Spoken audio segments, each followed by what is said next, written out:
Welcome back, agents. Ready for another deep dive? Always ready. Awesome. So today we're tackling something that's been shaking things up in the Division 2. Shades of Red. You know those new hostile modifiers everyone's been talking about? Yeah, game changers. Big time. Yeah. They really make you think twice about how you approach every single encounter. Absolutely. No more just rushing in, guns blazing. Exactly. These modifiers add a whole new layer of strategy. It's almost like the enemies have been studying our tactics. Like they've adapted. Right. And that's what Shades of Red is all about, isn't it? Exactly. This deep dive is basically your survival guide for navigating these new challenges. We're going to break down each modifier, what they do, how to recognize them, and most importantly, how to counter them. So are you ready to get tactical? Born ready. Let's do it. All right, let's start with one that's been giving a lot of players trouble, especially those who love those high damage builds. Requital. Have you run into this one yet? Oh, yeah. More times than I care to admit. Right. It's brutal.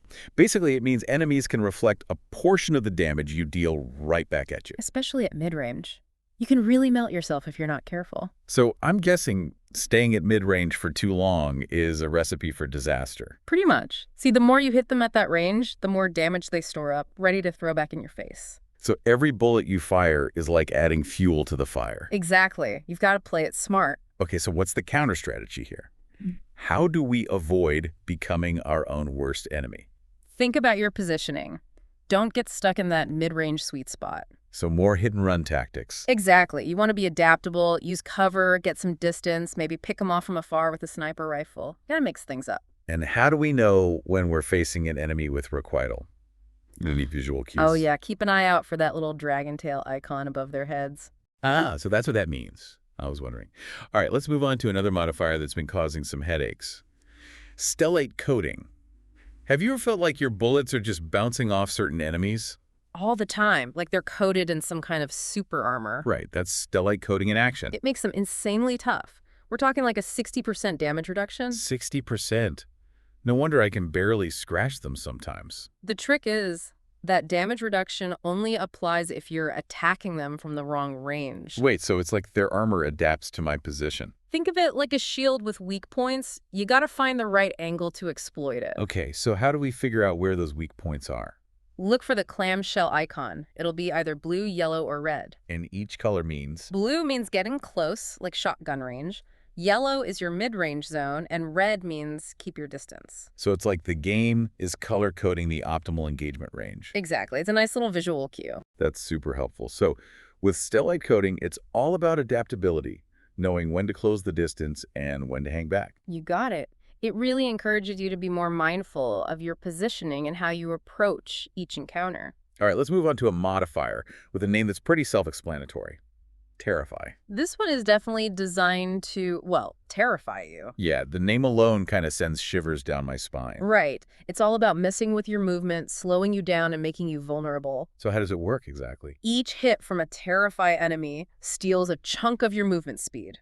Like 5% per hit. 5% doesn't sound too bad. Ah, but it stacks up to 4 times. Oh no. So the more they hit you, the slower you get. Exactly. You can end up feeling like you're wading through molasses. And then, to make matters worse, the 4th hit inflicts confusion. Oh man, confusion on top of being slowed down. That sounds like a recipe for disaster. It is. Confusion throws off your aim, your skills.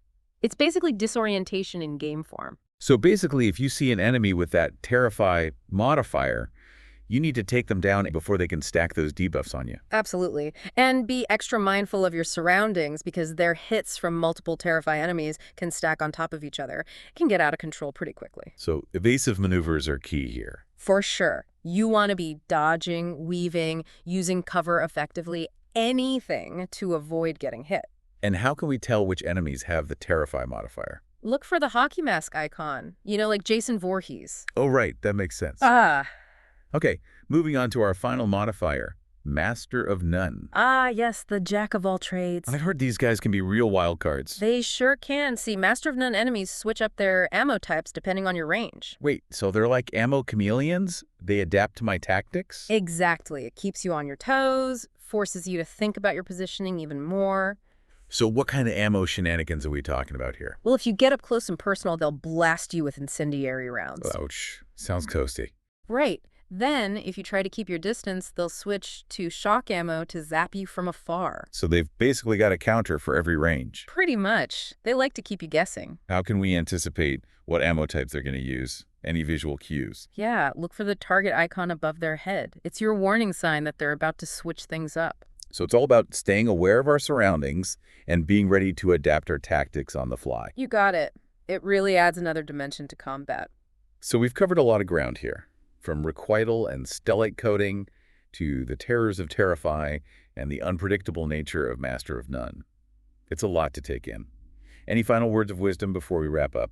Don't get overwhelmed. You don't have to memorize everything right away. The game actually explains all of these modifiers pretty well right in your inventory menu. Just check next to your watch. It's all there. That's good to know. I guess the key takeaway is to stay informed, adapt to the situation, and always be ready to change your tactics. Absolutely. These modifiers are designed to challenge you, make you think strategically, and ultimately make you a better player. Well said. And hey, maybe they'll even inspire you to experiment with new builds and gear setups to counter these new threats.